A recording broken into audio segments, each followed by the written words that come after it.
Hi doctor. Hello. சில கொஸ்டினுக்கு மித்தா ஃபேக்டான்னு பார்க்கலாமா டாக்டர்? டெஃபினட்டா. பீரியட்ஸ் இர்ரெகுலரா இருந்தா பிசிஓஎஸ் தான், தைராய்டுக்கு சம்பந்தம் இல்லை. அப்படி சொல்ல முடியாது. 20 to 30% பிசிஓஎஸ் பேஷண்ட்டுக்கும் தைராய்டும் இருக்கும், ஹைப்போதைராய்டும். ஆனா என்னன்னா ஹைப்போதைராய்ட்லயும் இர்ரெகுலர் பீரியட்ஸ் வரும், பிசிஓஎஸ்ல இர்ரெகுலர் பீரியட்ஸ் வரும். சிம்டம்ஸை பொறுத்து அதோட சேர்த்து மற்ற சிம்டம்ஸ் என்னன்னு பார்க்கணும். ஹைப்போதைராய்ட்னா நம்மளுக்கு அதோட சேர்த்து weight gain, ஃபெட்டிக், constipation, dry skin இதெல்லாம் இருந்ததுன்னா ஹைப்போதைராய்ட்னாலன்னு சொல்லலாம். பிசிஓஎஸ்ல பார்த்தீங்கன்னா ஹிருஸ்டிசம் ஃபீச்சர்ஸ்ன்னு சொல்லுவோம்.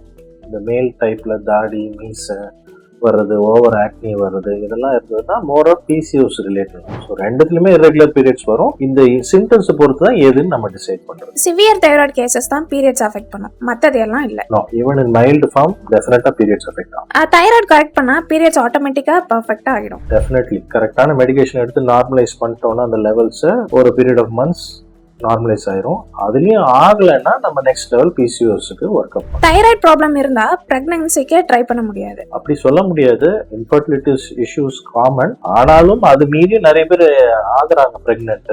ஆனா அவுட்கம்ஸ் வந்து கொஞ்சம் ப்ராப்ளமேட்டிக்கா இருக்கலாம். மிஸ்கேரேஜஸ் ஆகலாம், ப்ரீடம் டெலிவரி ஆகலாம், பேபி டெவலப்மெண்டல் இஷ்யூஸ் ஆகலாம். இதெல்லாம் இருக்கிறதுனால அவுட்கம் ப்ராப்ளம்னால டெஸ்ட் பண்ணிக்கிறது நல்லது. Okay doctor, thank you. ஓகே.